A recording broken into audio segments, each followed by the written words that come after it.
Very good morning to all of you दोस्तों, स्वागत है आप सभी का एजुकेशन केयर 6 में। और रुक करते हैं बिहार की तरफ और अन्य बहालियों के बारे में हम चर्चा करेंगे इस वीडियो में। वीडियो को ध्यान से देख लीजिएगा। बिहार में अगर बिहार एसएससी की बात करें तो दोस्तों यहाँ पे आपको नए अपडेट देखने को मिल रहे होंगे। आपको बता देना चाहते हैं दोस्तों कि 2616 राजस्व कर्मियों की बहाली की प्रक्रिया आपको जल्द देखने को मिल सकती है।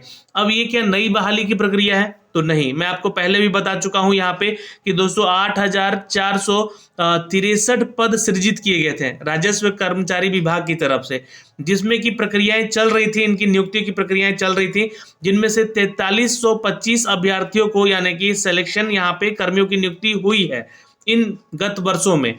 तो यहाँ पे अब इनके जो कार्य है भू राजस्व विभाग के, उसमें अभी भी अड़चने आ रही हैं। तो अभी भी यहाँ पे क्या हो रहा है कि यहाँ पे देखिएगा कि हर एक हल्के में, हल्का जो होता है, हल्का का प्रभार दिया जाता है इन राजस्व कर्मियों को। तो यहाँ पे 5847 राजस्व कर्मी हैं और इस समय एक एक राजस्व कर्मी जो है 10-10 तक के हल्कों को प्रभार में संभाल रहे हैं और कई 8 हल्कों का काम जो है देख भी रहे हैं। तो कई 5 से 6 हल्कों में जूझ रहे हैं। तो ये प्रक्रिया हो रही है, मतलब कि यहाँ पे अभी भी वर्कलोड जो है काफी बढ़ा हुआ है, जिसकी वजह से यहाँ पे इन बहाली की प्रक्रियाओं में बचे हुए जो रिक्त पद हैं इनको भरे जाने की अनुशंसा की जा रही है कि यहाँ पे इनको अनुशंसित किया जाए और इनको भी यहाँ पे रिक्रूट करके भेजा जाए। तो इसी हल्के की बात करें हम दोस्तों तो ढंग से काम नहीं हो पा रहा है और इसी कारण से भूमि से जुड़ी समस्याएं भी बढ़ती जा रही हैं, जिसको देखते हुए यहाँ पे भूमि सुधार विभाग और शेष बचे पद जो है 2616 हल्कों में भी राजस्व कर्मचारियों की नियुक्ति करने की व्यवस्था कर रही है। और ज्ञात हो कि पिछले दिनों में करीब 4325 राजस्व कर्मियों की नियुक्ति हुई है। इनमें पहले विभाग के केवल 1522 राजस्व कर्मचारी कार्यरत हैं, जहां पे अभी ये टोटल 4325 हो चुके हैं। और टोटल पद कितने सृजित हैं? तो 8463 है। तो ये एक अपडेट है। हो सकता है कि जल्दी आप लोग को ये जो भी छात्र राजस्व कर्मचारी बनने का इंतजार कर रहे हैं उनके लिए अच्छी अपडेट देखने को मिल सकती है और ये अगले महीने भी आपको देखने को मिल सकती है, क्योंकि अगले कुछ माह में नियुक्ति की प्रक्रिया पूरी कर ली जाएगी। ये अपडेट यहाँ पे दिया गया है। तो ये नियुक्ति की प्रक्रिया है, नॉट अ न्यू रिक्रूटमेंट, है ना। तो ये ध्यान रखिएगा। और अब हम बात करें दोस्तों यहाँ पे नई वैकेंसीज की, तो नई वैकेंसीज में यहाँ पे बीपीएससी कंडक्ट करा रही है दोस्तों, जैसा कि आप देख सकते हैं। और ये जो है बीपीएससी के माध्यम से जो वैकेंसीज अपडेट की गई है, 75 राजस्व कर्मियों की बहाली की प्रक्रिया होने वाली है। अगर आप लोगों ने 68वीं बीपीएससी का फॉर्म नहीं भरा है तो भर लीजिएगा। 30 दिसंबर लास्ट डेट है यहाँ पे फॉर्म भरने का। और अगर आप ग्रेजुएट है तो ही आप भर सकते हैं, जहाँ पे 75 राजस्व अधिकारियों की नियुक्ति की प्रक्रिया शुरू हो चुकी है। बिहार लोक सेवा आयोग के माध्यम से इनकी नियुक्ति होगी और आयोग के इसकी सूचना भी दी जाएगी। दोस्तों आपको बता दें कि 68वीं बीपीएससी का एग्जाम जो है फरवरी माह में होने वाला है और इसका जो है रिजल्ट मार्च में दे दिया जाएगा। फिर इसका मेंस जो होगा आपके मई महीने में होगा और मई से जून तक जो है इसका फाइनल लिस्ट भी जारी किया जाएगा मेंस का। और जुलाई में इसका इंटरव्यू और अगस्त सितंबर तक जाते जाते इसका रिजल्ट फाइनली दे दिया जाएगा। तो ये प्रक्रिया में आपका पूरा समय मैंने बताया। ये बहाली की प्रक्रिया अभी आने वाली है, यानी कि नियुक्ति की प्रक्रिया चलने वाली है। लेकिन कुछ नई वैकेंसीज के बारे में चर्चा करते हैं। तो कल के ही कैबिनेट मीटिंग में यहाँ पे बिहार के शिक्षा विभाग की तरफ से अपडेट दिया गया है। 1674 पदों की बहाली की प्रक्रियाओं के बारे में ये पद सृजन हुए हैं। दोस्तों ये 1674 पद जो है आपको बता दें कि या तो बीपीएससी कंडक्ट कराएगी या बिहार एसएससी कंडक्ट कराएगी। अब इसके रिगार्डिंग जो भी यहाँ पे एलिजिबिलिटी क्राइटेरिया है, ये इसके ऑफिशियल नोटिफिकेशन में जारी किया जाएगा। 1674 पद शिक्षा विभाग से क्यों निकाले गए हैं, इसके रिगार्डिंग हमने आपको कल एक वीडियो अपडेट किया था, जो कि ऑफिशियल नोटिफिकेशन था, जहां पे कैबिनेट के फैसले के बारे में बताया गया था। ये कैबिनेट का फैसले का जो मीटिंग से निकलकर जो नोटिफिकेशन आया था वो हमने आपको कल दिखाया है। तो इस वीडियो को जाके जरूर देख लीजिएगा इसके बारे में। फिलहाल इसके बारे में अभी कोई भी एलिजिबिलिटी क्राइटेरिया नहीं बताया गया, लेकिन ये बीपीएससी और बिहार एसएससी कंडक्ट कराएगी तो एक कंपिटिटिव एग्जाम होगा जिसके माध्यम से आपका रिक्रूटमेंट प्रोसेस लिया जाएगा। तो नई बहाली की प्रक्रिया में दोस्तों यहाँ पे 1674 पद की बहाली की प्रक्रिया होने वाली है बिहार की। अब बात करते हैं दोस्तों बिहार में बिहार कर्मचारी चयन आयोग के तीसरे ग्रेजुएट यानी कि सीजीएल 3rd की परीक्षा जो चल रही थी, उस परीक्षा में विवाद हो गए हैं। शिक्षा मंत्री चंद्रशेखर जी का कहना है कि अगर जांच में सच्चाई आई तो पहले चरण की तरह ही दूसरे चरण के एग्जाम को भी रद्द किया जाएगा। तो ये बहाली की प्रक्रिया में अभी भी जांच पड़ताल हो रही है। जितने भी लोग इसका एग्जाम दे रहे हैं, मैं उन सभी से कहना चाहूंगा कि आप लोग धैर्य बनाए रखें और अगर इनको जो पहले चरण वाले छात्रों को यहाँ पे 45 दिन का छूट दिया गया है, मतलब 45 दिन का समय दिया गया है कि आप अपनी परीक्षा की तैयारी कर लीजिए। 45 दिन के बाद आपका एग्जाम का डेट निकाला जाएगा और आपका एग्जाम होगा। तो दूसरे चरण और तीसरे चरण की परीक्षा भी यहाँ पे स्थगित हो सकती है, क्योंकि जो तीसरे चरण की परीक्षा थी यानी कि 24 दिसंबर को, उस दिन का भी एक छात्र जो है, चूंकि एक न्यूज़ 18 जो न्यूज़ मीडिया है उसके माध्यम से बताया जा रहा है कि एक छात्र जो है, इनको एक ऐसा वायरल पेपर व्हाट्सएप पे दिखाया जा रहा है जो कि यहाँ पे 9:10 या 11 पे पेपर जो है वायरल हुए हैं, है ना। एक न्यूज़ मीडिया के न्यूज़ 18 के माध्यम से आपको ये अपडेट दिखाया जा रहा है।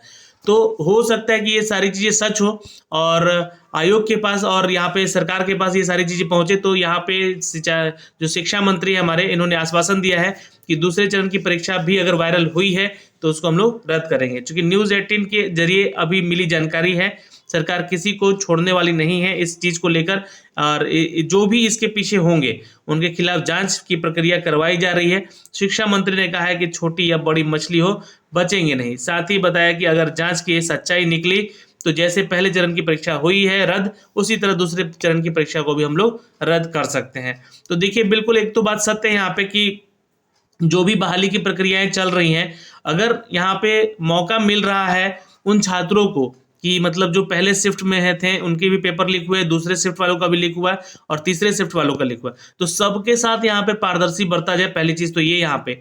अब बहुत सारे छात्र पूछ रहे थे कि भैया इसका जो है कट ऑफ क्या जाएगा, तो कट ऑफ के बारे में अभी मत सोचिए, क्योंकि पेपर हो सकता है कि आपका यहाँ पे जी हाँ कैंसिल कर दिया जाए, इट में भी, है ना। अभी जैसा अभी जांच चल रहा है, 24 दिसंबर को परीक्षा हुई है, उसका स्क्रीनशॉट सोशल मीडिया पे भी वायरल हो रहा है और 23 वाला तो रद्द हो ही चुका है। पेपर लीक में मामले में 2 सॉल्वर को गिरफ्तार भी किया गया है। और यहाँ पे पेपर लीक के मामले में यहाँ पे जो डॉक्टर चंद्रशेखर जी हैं, जो कि हमारे शिक्षा मंत्री हैं, ये बोले हैं कि दोषी अगर पाए गए हैं जो उनके ऊपर कड़ी कार्रवाई की जाएगी, कोताही नहीं बरती जाएगी, आश्वासन देते हुए नजर आए हैं।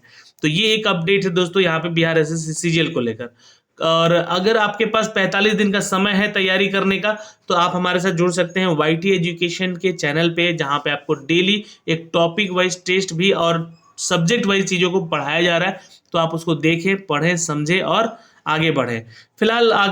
फिलहाल आगे चलते हैं दोस्तों और बात करते हैं अन्य बहाली की प्रक्रियाओं को लेकर, जहां पर SSC यानी कि स्टाफ सिलेक्शन कमीशन की तरफ से ऑफिशियल नोटिफिकेशन यहां पे आया हुआ है, जिससे कि अगर आप लोगों ने फॉर्म नहीं भरा है तो भर लीजिएगा। बम्पर बहाली की प्रक्रिया शुरू हो चुकी है। यहाँ पे 12th लेवल अगर आप हैं, मतलब पास, तो आप यहाँ पे आवेदन कर सकते हैं। 12वीं कक्षा पास छात्र आवेदन कर सकते हैं। 100 रुपये मात्र फीस लग रहा है, क्योंकि सेंट्रल लेवल का एग्जाम है, तो यहाँ पे फीस का चार्ज बहुत कम है। और यहाँ पे दोस्तों जो उम्र सीमा है 18 से लेकर 27 साल तक की उम्र सीमा है। ssc.nic.in की ऑफिशियल वेबसाइट पे जाके आप इसका फॉर्म भर सकते हैं। फॉर्म भरने की जो अंतिम तिथि है 4 जनवरी 2023 तक की है। ये अपडेट हमने आपको पहले भी दे दिया है वीडियो बना के, कैसे फॉर्म को भरना है ये भी आप जानकारी ले सकते हैं। दोस्तों अगर आप ऐसे ही जो जॉब्स हैं जो कि बिहार के अलावा अन्य वैकेंसीज आती हैं उसकी आप जानकारी चाहते हैं, तो आप हमारे चैनल एजुकेशन की 2.0 है ना, 2.0 यहाँ पे ध्यान रखिएगा, ये 2.0 है, इसको सब्सक्राइब कर लीजिएगा। उसका लिंक हमने डिस्क्रिप्शन में दे रखा है। और दोस्तों आपको बता दें कि इस बहाली की प्रक्रिया के लेकर आपको जो है 5 जनवरी तक फीस जमा कर देना है। इसका जो सिलेक्शन प्रोसीजर होगा टियर 1 और टियर 2 के आधार पे होगा। फिर एक टाइपिंग टेस्ट होगा जिन छात्रों ने स्टेनो का सिलेक्शन किया होगा। फिर आपका डॉक्यूमेंट वेरिफिकेशन होगा। सैलरी की बात करें तो 19,900 से लेकर आपकी सैलरी स्टार्ट होगी, प्लस अलाउंस आपको अलग से भी दिया जाएगा। तो जो छात्र यहाँ पे अप्लाई किए हुए हैं जरूर देखेंगे और इसको आवेदन जो किए हैं नहीं किए अभी तक कर लीजिएगा। डाटा एंट्री ऑपरेटर के लिए जो अप्लाई करेंगे आप छात्र 25,500 की सैलरी है, प्लस अलाउंस आपको अलग से मिलेगा। लेवल 4 के तहत CPC 7 CPC के तहत आपको सैलरी अपडेट की गई है। डाटा एंट्री ऑपरेटर की जो वैकेंसी है दोस्तों लेवल 5 एक और तरह का वैकेंसी जो कि 29,200 प्लस अलाउंस आपको यहाँ से मिलेगा, यानी कि सैलरी काफ़ी अच्छी बन सकती है। और data entry operator grade A की जो वैकेंसी है उसके लिए 25,500 ही आपको सैलरी होगी, प्लस अलाउंस आपको as per the government rule मिलेगा। दोस्तों अगली वैकेंसीज की बात करें दोस्तों तो भारतीय नौसेना में अग्निवीर के लिए फॉर्म भरने की आज आखिरी तारीख है। यहाँ पे 1500 कुल पदों की वैकेंसी है दोस्तों, जिसके लिए कि आप छात्र यहाँ पे आवेदन कर सकते हैं। सीनियर सेकेंडरी यानी कि आपका जो है यहाँ पे मांगा जा रहा है 1400 मेल और 1120 फीमेल। और यहाँ पे दोस्तों टोटल वैकेंसी 1400 है, जहाँ पे 1120 मेल हैं और 280 फीमेल कैटेगरी के छात्रों को यहाँ बुलाया गया है। और पद का नाम है दोस्तों सीनियर सेकेंडरी रिक्रूटमेंट, SSR की रिक्रूटमेंट है दोस्तों, जो कि अग्निवीर पद के लिए यहाँ पे दिया दोस्तों। वीर के लिए ये वैकेंसी है और ये टोटल वैकेंसी 1500 के आसपास की है। और मैट्रिकुलेशन यहाँ पे आपसे जो है MR की पोस्ट है यहाँ पे दिए गए, जो कि 100 है मैट्रिकुलेशन के आधार पे। और क्वालिफिकेशन के आधार पे बात करें तो SSR के लिए 12वीं पास होना चाहिए और MR के लिए यहाँ पे जो 10वीं पास छात्र आवेदन कर सकते हैं। फीस चार्ज यहाँ पे थोड़ा सा ज़्यादा है, 550 रुपये आपसे चार्ज किया जा रहा है। और ये जो वैकेंसी है दोस्तों, आप अग्निवीर navy.cdac.in पे जाके देख सकते हैं। जी हाँ, आप इसके लिए आवेदन कर सकते हैं, जिसके लिए उम्र सीमा 17 से 20 साल है, लेकिन आपको 23.5 साल तक के लिए छात्रों का आवेदन करने का यहाँ पे अवसर दिया गया है। तो आप इसको भी देख सकते हैं एज को लेकर यहाँ पे, जो कि सिर्फ इस साल के लिए अपडेटेड है। यहाँ 28 दिसंबर आपको फॉर्म भरने का लास्ट डेट है, तो यानी कि आज आप इस फॉर्म को जरूर भर लीजिएगा। सिलेक्शन प्रोसीजर क्या है, तो आपका यहाँ पे पहले तो रिटन टेस्ट होगा, फिर इंटरव्यू होगा, फिर फाइनली आपका मेडिकल टेस्ट होगा। और सैलरी की बात करें दोस्तों, तो यहाँ पे 30,000 रुपये महीना आपको सैलरी मिलेगा, प्लस अलाउंस आपको भी मिलेगा as per the government Indian rule के अनुसार।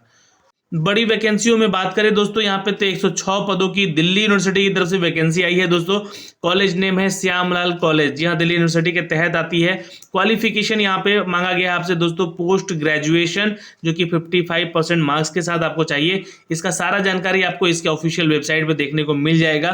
फॉर्म भरने की आखिरी तिथि जो है 4 जनवरी 2023 को है। सैलरी की बात करें दोस्तों, यहाँ पे तो 57,700 रुपये प्रति माह आपको सैलरी अपडेट की जाएगी। ग्रेजुएट के साथ साथ जो छात्र PhD या फिर NET नेट क्वालिफाइड है वो आवेदन कर सकते हैं। फॉर्म फीस की बात करें दोस्तों, यहाँ पे तो 100 रुपये मात्र फीस चार्ज लग रहा है। महिला है, SC/ST कैटेगरी में आते हैं तो आपके कोई फीस चार्ज नहीं लिया जा रहा है। सिलेक्शन प्रोसीजर यहाँ पे एक रिटन एग्जाम होगा, फिर इंटरव्यू होगा और आपका मेडिकल टेस्ट करके आपको फाइनली ज्वाइन करा दिया जाएगा। तो ये एक बड़ी अपडेट है दिल्ली यूनिवर्सिटी की तरफ से। असिस्टेंट प्रोफेसर की ये पदों की बहाली की प्रक्रिया है, जहाँ पे 106 पदों की बहाली निकाली गई है। एक और बड़ी वैकेंसी है दोस्तों, यहाँ पे 56 पदों की कुल वैकेंसी है और यहाँ पे ये प्यून की वैकेंसी है। जो भी छात्र यहाँ पे 10वीं कक्षा पास हैं, 8वीं कक्षा पास हैं, आवेदन कर सकते हैं। भारत कोकिंग कोल लिमिटेड की तरफ से यहाँ पे दोस्तों, जी हाँ, CIL की तरफ से ये वैकेंसी निकाली गई है, जहाँ पे 44 पद जनरल के लिए, 8 OBC के लिए और 4 SC कैटेगरी के लिए प्यून की रिक्रूटमेंट है। 8वीं पास छात्र यहाँ पे आवेदन कर सकते हैं। 9,000 की सैलरी मिलेगी। फॉर्म भरने की आखिरी तिथि आपको 28 दिसंबर यानी कि आज है आखिरी तिथि। लिखित परीक्षा है यहाँ पे, फिर उसके बाद आपका ट्रेड टेस्ट लिया जाएगा कि किस ट्रेड में आपने अपना ITI कर रखा है, और डॉक्यूमेंट वेरिफिकेशन भी आपसे यहाँ पे मांगे जाएंगे यानी कि किया जाएगा।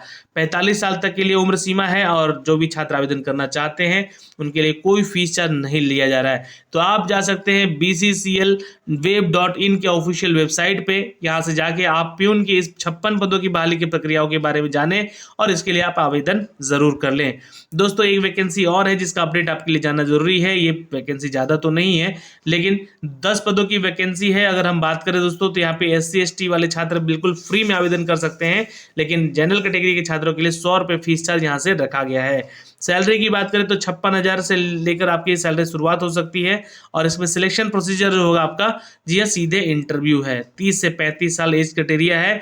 यहाँ क्वालिफिकेशन की बात करें तो scientist, labour commissioner, post graduate की वैकेंसी है और इंटेलिजेंस ऑफिसर, डायरेक्टर, ग्रेजुएट की रिक्रूटमेंट है दोस्तों, जहाँ पे इंजीनियर में ये वैकेंसी, इंजीनियरिंग के सेक्टर से ये वैकेंसी निकाली गई है, आप देख सकते हैं। तो आप जो भी छात्र हैं, आपको पद के नाम बताए गए हैं, जो कि साइंटिस्ट का पद है, इंटेलिजेंस ऑफिसर का पोस्ट है, डायरेक्टर का पोस्ट है और लेबर कमिश्नर का पोस्ट है, जो कि कुल मिला के 10 पदों की वैकेंसी है। upsc.gov.in के ऑफिशियल वेबसाइट पर जाके देख सकते हैं। जनरल OBC में आप तो 25 रुपये के साथ फॉर्म भर सकते हैं, प्लस में आपको चार्जेस लगेंगे, तो मान के चलिएगा 50 से 60 या 100 रुपये के अंदर आपका फीस भरा जाएगा। SC/ST वाले छात्र बिल्कुल फ्री में फॉर्म भर सकते हैं, यहाँ से कोई भी आवेदन शुल्क नहीं लगेगा। ऑनलाइन पेमेंट करते हैं तो कोई भी नहीं लगेगा। तो ये सारी प्रक्रियाएं थी दोस्तों यहाँ पे नई बहालियों को लेकर, जो कि हमने आपको अपडेट किया है बिहार और साथ में अन्य बहाली की प्रक्रियाओं को लेकर, जिसके बारे में सारी जानकारी एक एक करके हमने बता दी है। वीडियो पसंद आया होगा तो लाइक और शेयर जरूर कर दीजिएगा और आप हमारे दूसरे चैनल एजुकेशन की 2.0 को सब्सक्राइब जरूर कर लीजिएगा। जय हिंद।